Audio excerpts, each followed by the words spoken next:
Hello, good evening friends, this is Sudha, this is your psychology class. Psychology में हम सब पढ़ रहे थे अधिगम। अधिगम की क्लास हमारी चल रही थी। जैसा हम सबको पता है कि अधिगम की ऑलमोस्ट चीजें हमने कवर कर ली हैं कि अधिगम किसे कहते हैं, अधिगम की डेफिनेशंस क्या हैं। अधिगम में आपने ये पढ़ा कि हाँ, हम कैस किस किस तरह से अधिगम सीखने में क्या क्या विशेषताएं हैं और सीखने में क्या क्या चीजें बाधित सीखने को बाधित करती हैं, वो चीजें हम पढ़ चुके हैं। अब थोड़ा सा हम अधिगम के बारे में जान लेते हैं कि अधिगम के क्षेत्र कौन कौन से होते हैं। ठीक है, तो आज हम स्टार्ट करेंगे अधिगम के क्षेत्र। काफी इंपॉर्टेंट टॉपिक है क्योंकि किसी भी सब्जेक्ट को जानने से पहले उसका क्षेत्र जानना बहुत जरूरी होता है। अधिगम के क्षेत्र। ठीक, अधिगम के मुख्यतः 3 क्षेत्र हैं। कितने क्षेत्र हैं? 3 क्षेत्र। ठीक, तो पहला क्षेत्र है संज्ञानात्मक क्षेत्र।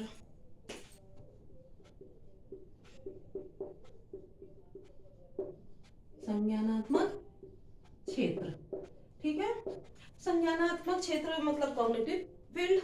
कॉग्निटिव डोमेन से मतलब ये होता है कि क्या चीजें आप संज्ञान के आधार पर आप अधिगम में रख सकते हैं। तो क्या क्या चीजें रख सकते हैं मैं आपको एक बार बता सकती हूँ। इसमें बौद्धिक व्यवहार से संबंधित, जैसे संज्ञान की बात आती है तो बौद्धिक व्यवहार से संबंधित चीजें आप इसमें रख सकते हैं। किस चीजें? बौद्धिक व्यवहार, व्यवहार से संबंधित। ठीक है, अब बौद्धिक व्यवहार से संबंधित क्या क्या चीजें, बौद्धिक हम अपने बुद्धि से, अपने विवेक से क्या क्या चीजें करते हैं, वो सारी चीजें इसमें इंक्लूड होंगी। ठीक है, तो पहली चीज है जैसे सोचना। बुद्धि से ही तो हम सोचते हैं या दिमाग से? सोचना, कल्पना करना, तर्क करना, किसी चीज का विश्लेषण करना, किसी भी चीज का संश्लेषण करना,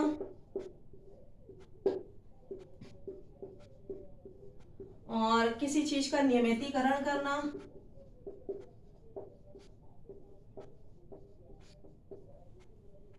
और जैसे कि हम किस चीज को सोचते हैं, संज्ञानात्मक क्षेत्र में किस चीज को किस तरह से सोचते हैं, किस तरह से उसकी कल्पना करते हैं, या किस तरह से उसको हम व्यवहार में लाते हैं, किस तरह से किसी भी कोई भी बात हमारे सामने आती है उसका विश्लेषण करना, संश्लेषण करना, ये सारी चीजें इंक्लूड होती हैं। इनके साथ ही किसी भी चीज में हम कह सकते हैं कि समालोचना करना, समालोचना या गया समालोचना, आलोचना, सरलीकरण,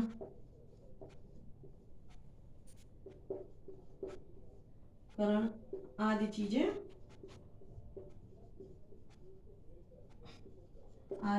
किसमें आती हैं? संज्ञानात्मक क्षेत्र में आती हैं। इसके अलावा भी बहुत से बौद्धिक व्यवहार होते हैं जो हम इसमें इंक्लूड कर सकते हैं। ठीक है, तो इस तरह से आप समझते हैं कि मनोविज्ञान का जो हमारा कॉग्निटिव डोमेन होता है इसको हम क्या कहते हैं? Cognitive domain. ठीक है, कॉग्निटिव डोमेन जो होता है इसमें हम ये सारी चीजें इंक्लूड कर सकते हैं। अब हम आते हैं दूसरी फील्ड पे। ठीक है, दूसरी फील्ड या सेकंड डोमेन हमारा कौन सा है, इसको मैं रब करती हूँ, आप स्क्रीनशॉट लेते रहिएगा। सेकंड डोमेन हमारा है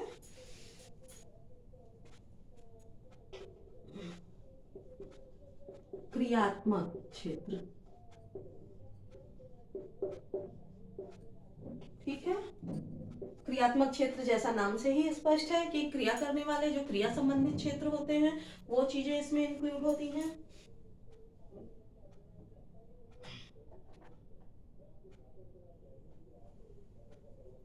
जैसे क्रिया संबंधी इसमें चीजें इंक्लूड रहती हैं, जैसे उठना, बैठना, सोना, जागना, नाचना, खाना, चखना, दौड़ना, भागना,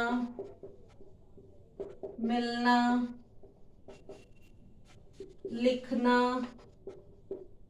जिसको हम वर्ब में लेते हैं, जैसे वर्ब हम पढ़ते हैं उसमें जो चीजें इंक्लूड होती हैं, सेम उसी तरह इसमें भी चीजें अधिगम के इस डोमेन में ये चीजें भी इंक्लूड होती हैं। ठीक है, लिखना आदि चीजें इसमें इंक्लूड होती हैं। तो इस तरह से हम क्रियात्मक क्षेत्र को समझ लेते हैं। क्षेत्र एक्चुअली जो हम क्षेत्र पढ़ रहे हैं, क्षेत्र हम कह सकते हैं कि बहुत विस्तृत क्षेत्र है, जिसको अगर मैं पढ़ाऊं तो 2-3 दिन की क्लास, घंटे भर की क्लास भी लग जाएगी। लेकिन अभी हमें क्षेत्र के बारे में सिर्फ जान लेना है कि हाँ, क्षेत्र में कौन कौन से फील्ड आ जाते हैं, और इसके बारे में और विस्तार से चर्चा हम जब इसकी डिटेलिंग करेंगे, जो हमारे इसके क्षेत्र आएंगे, इसकी पार्टिकुलर क्लास आपकी लूंगी कि हाँ क्षेत्र की उसमें पढ़ाऊंगी, तो उसकी डिटेलिंग में आपको बताऊंगी। अभी आपको चैप्टर के हिसाब से, आपके जो एग्जाम्स आ रहे हैं उसके हिसाब से बस इतनी चीजें जान लेना जरूरी है कि इसमें, इस क्षेत्र में कौन कौन सी चीजें इंक्लूड होती हैं, तो वही चीजें मैं आपको बता रही हूँ। ठीक है, तो ये हमारा हो गया क्रियात्मक क्षेत्र। अब हम आते हैं तीसरे क्षेत्र पे।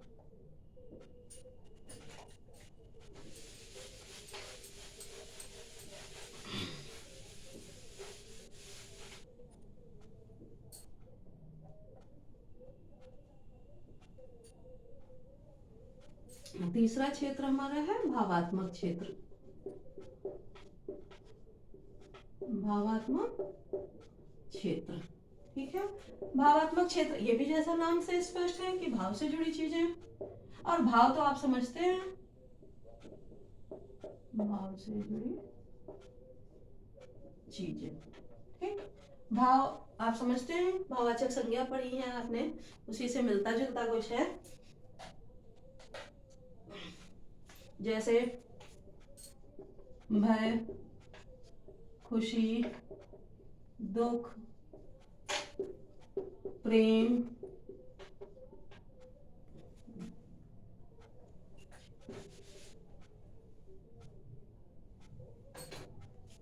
रुचि, दृष्टिकोण, किसी के प्रति किसी के प्रति आपका मत, कोई आप किसी के प्रति आपकी अभिव्यक्ति,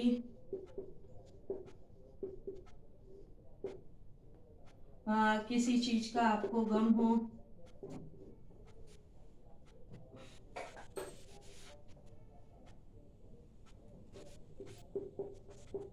कोई भी त्याग आपने किया, करना हो, बलिदान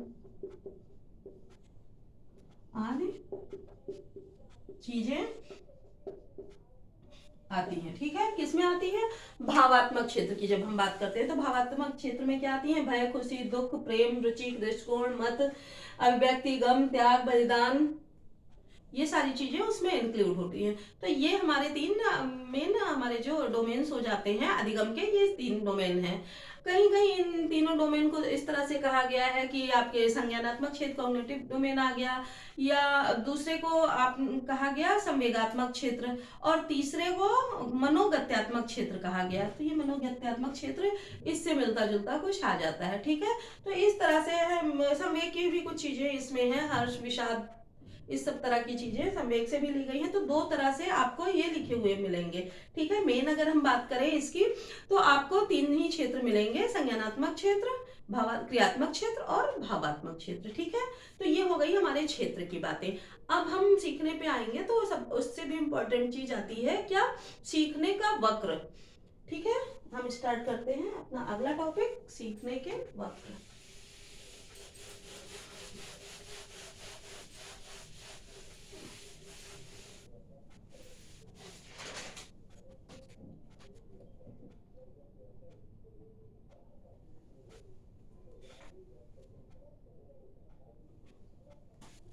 Next topic is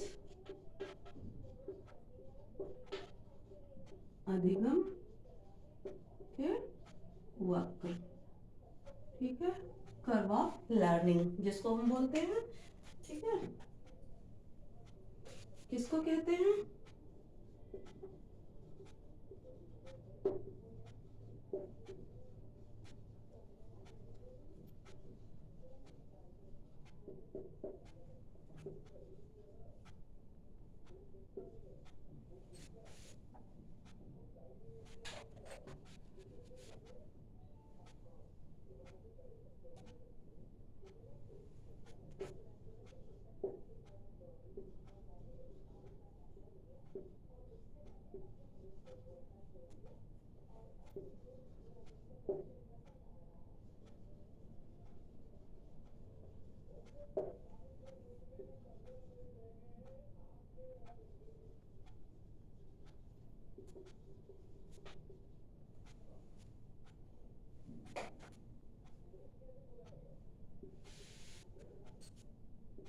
of the progress of learning,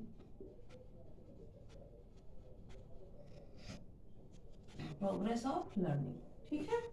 ये हमारा हो गया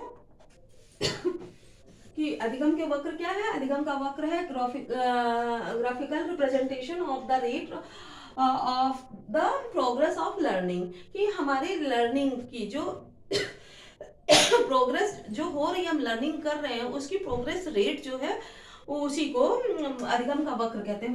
अधिगम का वक्र से मतलब होता है कि जैसे ये हमारे अधिगम का क्षेत्र जो चल रहा है, अभ्यास का ये टाइम चल रहा है, तो इसमें जो हमारी लर्निंग हो रही है वो किस स्पीड से हो रही है। जैसे ये हमारा वक्र बन गया, तो ये कभी ज़्यादा होती है, कभी कम होती है, कभी ज़्यादा होती है, कभी रुक जाती है। तो इस तरह से इस तरह के लर्निंग के प्रोग्रेस को हम वक्र के कर्व के आधार पर जब हम मापते हैं तो उसे अधिगम का वक्र कहते हैं, ठीक है। अब अधिगम सीखने के वक्र को सबसे पहले 1885 में किसने दिया था? एबिंगहास ने।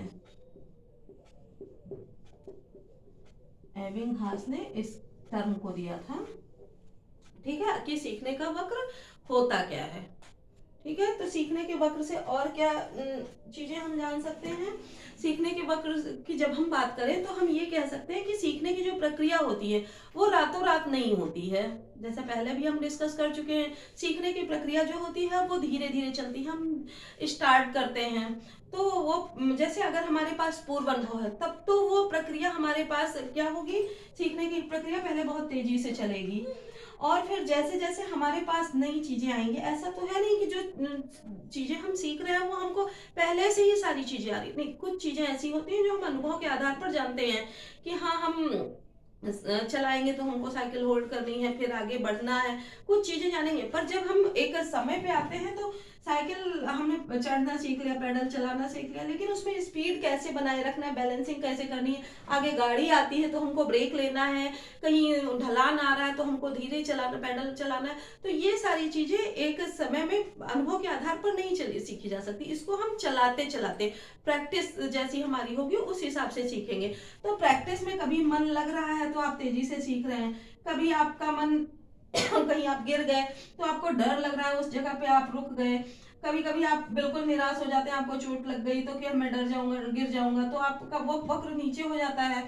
तो ये जो ये कर्व बनते हैं, कभी ऊपर या नीचे चढ़ते हैं, तो इन्हीं को वक्र की संज्ञा दे दी गई। तो जो ये लर्निंग होती है कभी एक अचानक से नहीं हो जाती, धीरे धीरे होती, कभी उसमें उतार होता है, कभी आपकी दक्षता में चढ़ाव आता है, कभी बिल्कुल वो प्लेट्यू बन जाता है, बिल्कुल रुक जाता है, जिसको अधिगम का पठार कहते हैं, और कभी वो ऊंचाई की दशा में होता है, कभी वो नेगेटिव लर्निंग हो जाती है। तो इस तरह से लर्निंग में जो ये उतार और चढ़ाव आते हैं तो उसी को अधिगम का वक्र कहा जाता है। आई इतनी बात समझ में? आई होप कोई दिक्कत नहीं होगी, इतनी बात समझ में आ गई होगी। तो यही सीखने की मात्रा या अभ्यास, उसी को अधिगम का वक्र कहा जाता है, ठीक है। अब थोड़ा सा हम देख लेते हैं कि इसके चरण कौन कौन से होते हैं।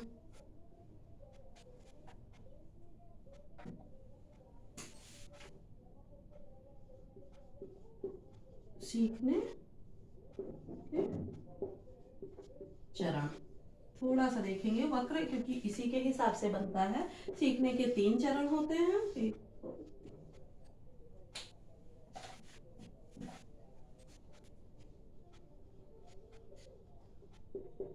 इनिशियल स्टेज,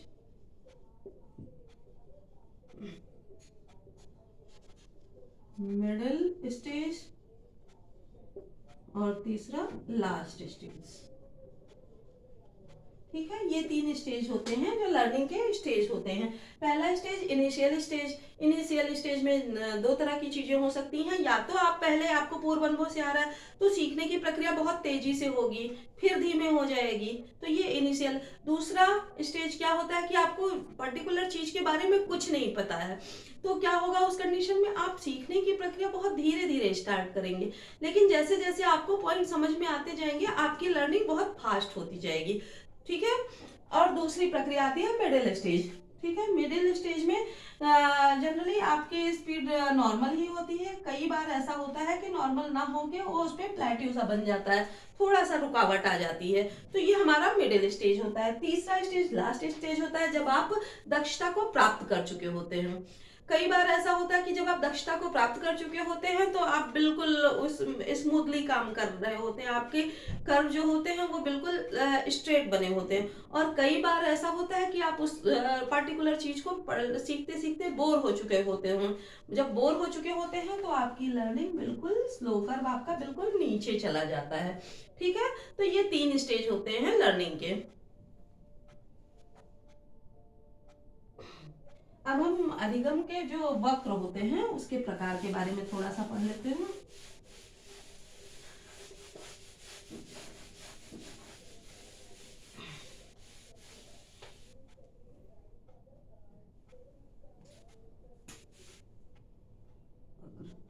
इसके प्रकार देख लेते हैं। ठीक है, पहला हमारा आता है समान निष्पादन वक्र। ठीक है, जैसा नाम से ही स्पष्ट है कि इसमें जो कार्य का निष्पादन होता है वो समान गति से होता है, कहीं ऊंच नीच जिगजैग ऐसा कुछ नहीं बनता है। इसमें क्या होता है, सीखने की गति समान होती है। ठीक है, समान होती है, इसलिए इसको क्या कहा जाता है, आदर्श स्थिति कहा जाता है। क्या कहा जाता है, ये सीखने की आदर्श स्थिति होती है। ठीक है, इसमें जो अधिगम का वक्र बनता है, ये जैसे ये हमारा हो गया, इधर हमारा आता है अधिगम की मात्रा, ये हमारी है, और इधर हमारा होता है अभ्यास की मात्रा, क्योंकि लर्निंग तो डिपेंड अभ्यास पे करता है, अभ्यास की मात्रा। ठीक, तो इसमें व्यक्ति की जो लर्निंग होती है, आदर्श स्थिति जो होती है, इसका कर्व कुछ ऐसे स्टार्टिंग में धीरे धीरे शुरू होता है, यूं चढ़ता कर्व चला जाता है। इसमें क्या होता है, अभ्यास की मात्रा बढ़ाई तो अधिगम की मात्रा भी बढ़ जाती है, अभ्यास की मात्रा और तेज हुई तो अधिगम और तेज हो गया, फिर अभ्यास की मात्रा और बढ़ी, अधिगम और ज्यादा बढ़ गया, अभ्यास की मात्रा और ज्यादा अच्छी हुई और अधिगम हो गया, अभ्यास की मात्रा और अच्छी हुई तो ये अधिगम और अच्छा हुआ और अच्छा ही होता चला जाता है, तो ये के सफल स्थिति होती है। ठीक है, इसको इसीलिए आदर्श स्थिति कहा जाता है। इसमें सीखने की गति की समान मात्रा होती है, कि मतलब जितना आप अभ्यास करेंगे उतनी ही लर्निंग आपकी अच्छी होती जाएगी। ठीक है, अब हम दूसरी बात करते हैं, इसको स्ट्रेट लाइन कर्व भी बोलते हैं। क्या बोलते हैं, लिख देते हैं,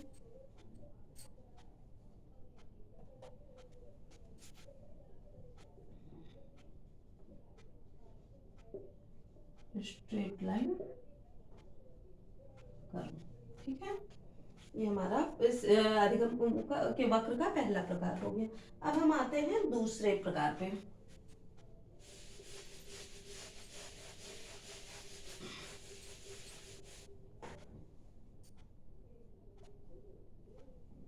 दूसरा हमारा आता है धनात्मक त्वरण वक्र। ठीक है,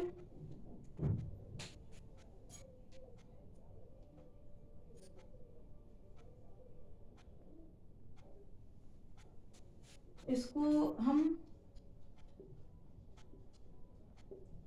अवतल वक्र भी कह सकते हैं। ठीक है, इसमें क्या होता है, इसमें जब व्यक्ति सीखता है तो इसका कुछ अभ्यास की मात्रा,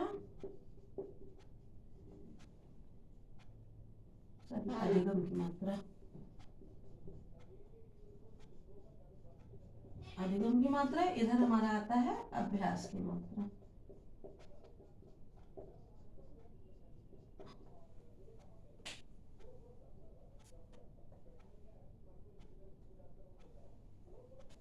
तो इसमें क्या होता है, इसमें जब व्यक्ति सीखता है, मैं लिख देती हूँ, इसमें पहले अधिगम धीरे हुआ, बाद के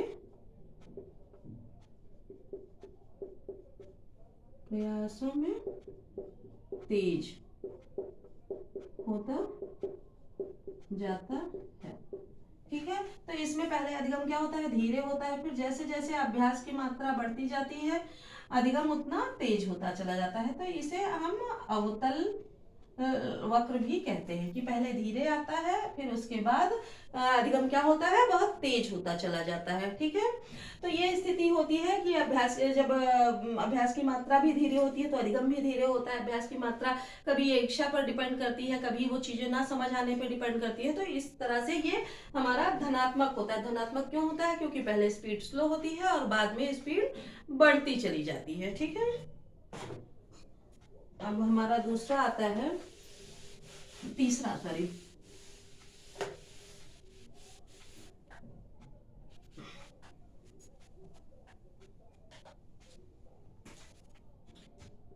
इसको हम ऋणात्मक, ऋणात्मक या उत्तल, ठीक है, ऋणात्मक या उत्तल वक्र कहते हैं। थोड़ा आज इंक में प्रॉब्लम है, थोड़ा एडजस्ट कर लीजिए आप लोग।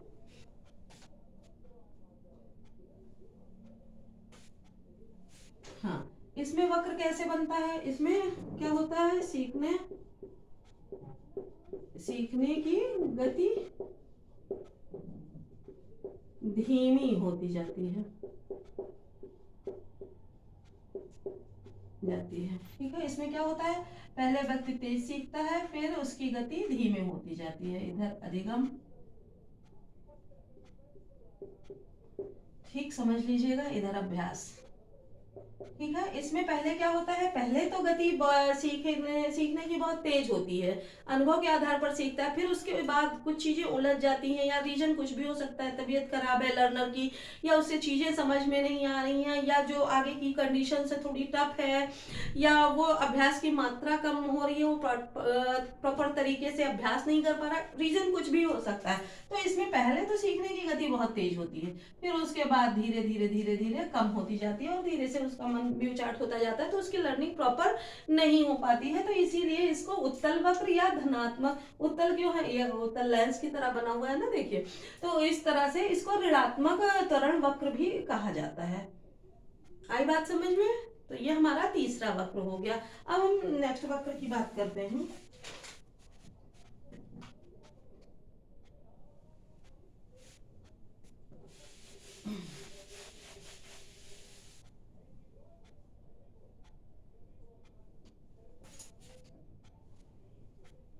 इसको चौथा है एस आकारीय,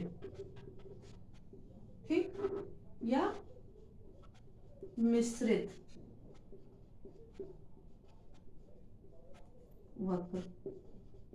ठीक है,